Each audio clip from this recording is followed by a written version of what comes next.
Hello everyone, my name is Muhammad Arshad, and in our last lecture we learned how we can integrate plugins into our Oracle Apex applications.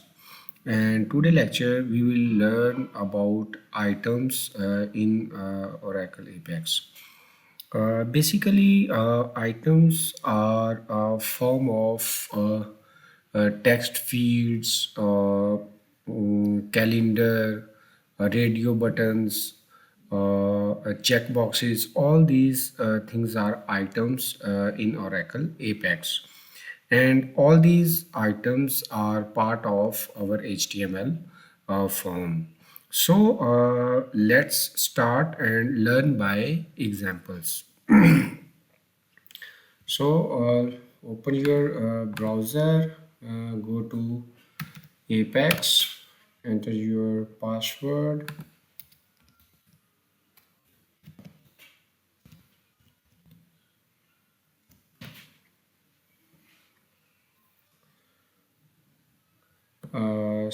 Go to App Builder, select your application and create a new page, which must be a blank page. Next, name of the page is items. Next, create a navigation menu. Next, and this is the summary of your page. Finish.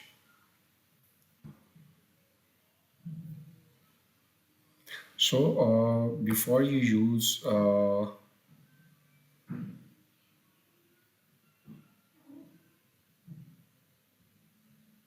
items, you need to provide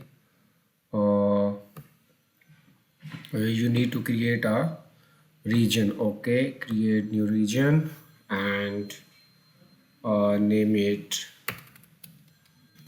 items demo. And then there are two options to create page items. You can right click on your region and select create page item. So here we have a page item, and now we have different types of these text fields. First is text fields. Okay, keep it as a text field, and name of this text field is text field. Okay. uh, Similarly, you can create new items. Select items and then text field. Okay, drag and drop here. So this is our second item, and this is only display only. It means this is read only. User would not be able to enter any text in this field. So run your page. The session ended. Okay, we need to log in again. Save, run. So provide your password.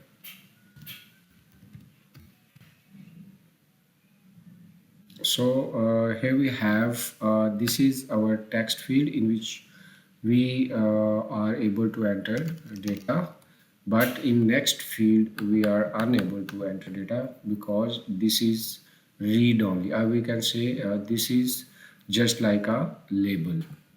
Okay, now create another field. You can create the field like this to duplicate already existing item. So duplicate it, rename it,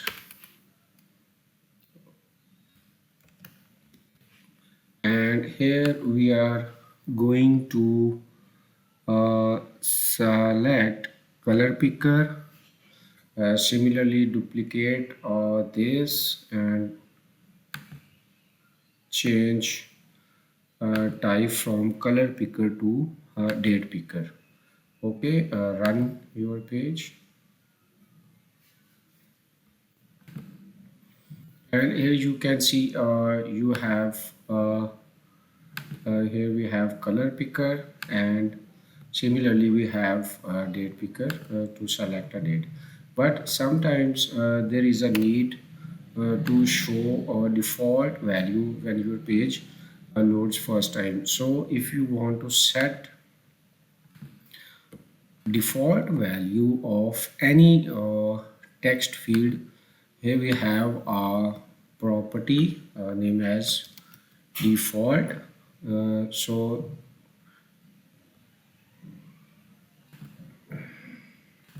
select default type is if you want to provide static value, then you can select this one and you can type a static value over here.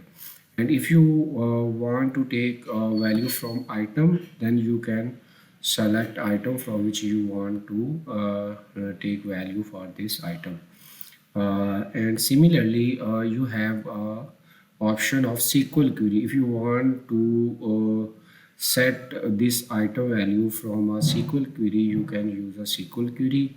And similarly we have a sequence from which we can initialize its value.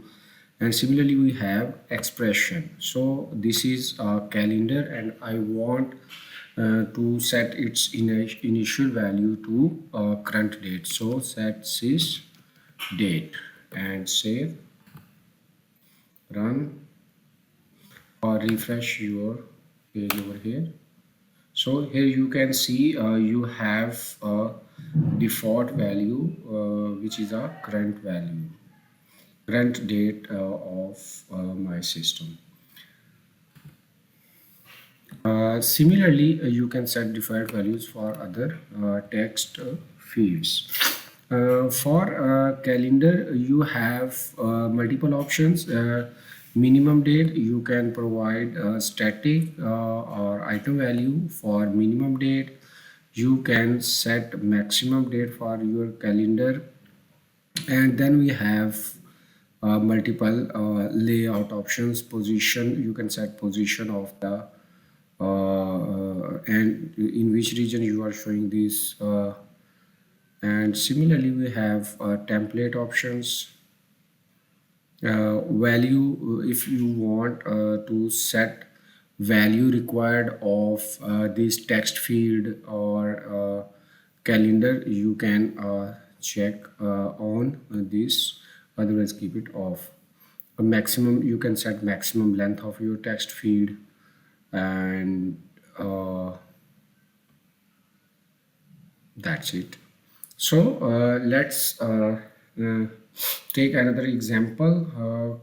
Duplicate this one and set its type to file browse. Basically this is used when you want to give a option to your end user to select or browse files or images from their local system. Save and check, refresh your page and see the changes you applied in your page. So here we have file chooser. You can choose any file you want. It may be a text file, it may be a image, or it may be a video. Then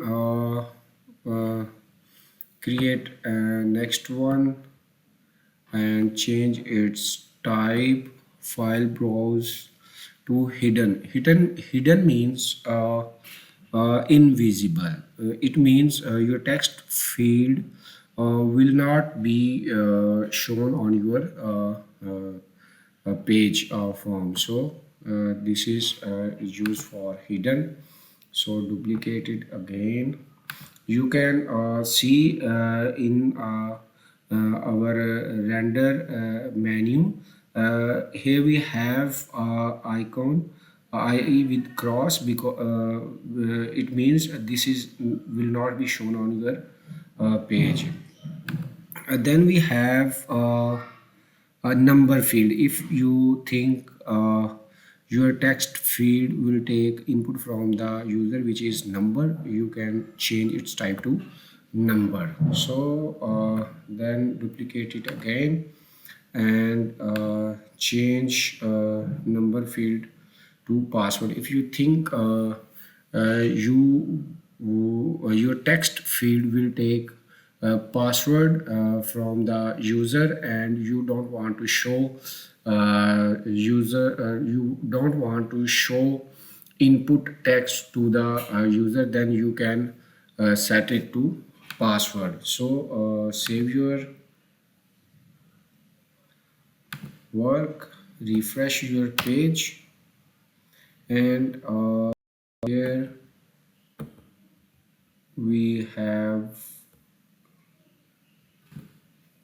type something over here. So you can see this is our password field, and end user will not be able to see what he is typing over here.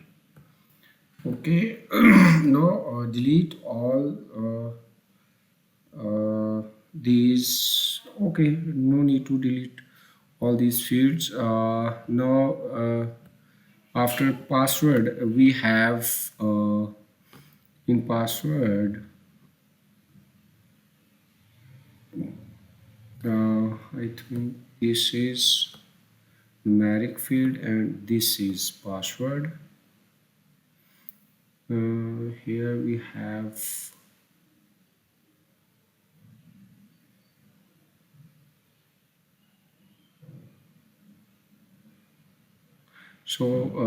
change its uh, default value to select, because this is not a calendar.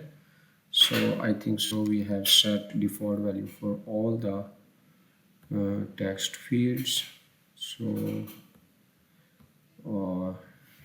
default,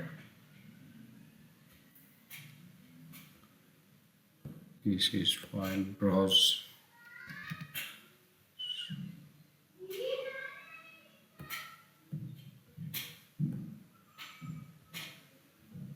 This is calendar and we need its default value. Save it. Then see how many options we have left. Okay, now we have radio group and rich text editor. So click on create. If you go to items, you have a radio group over here. So drag and drop and put it into your form. So this is your radio group. It is showing errors. So list of values for this radio group. So if you select radio group, you have to provide values, a list of values. So you can take list of values from your shared component, from SQL query, or you can provide static values. So I am going to provide static values.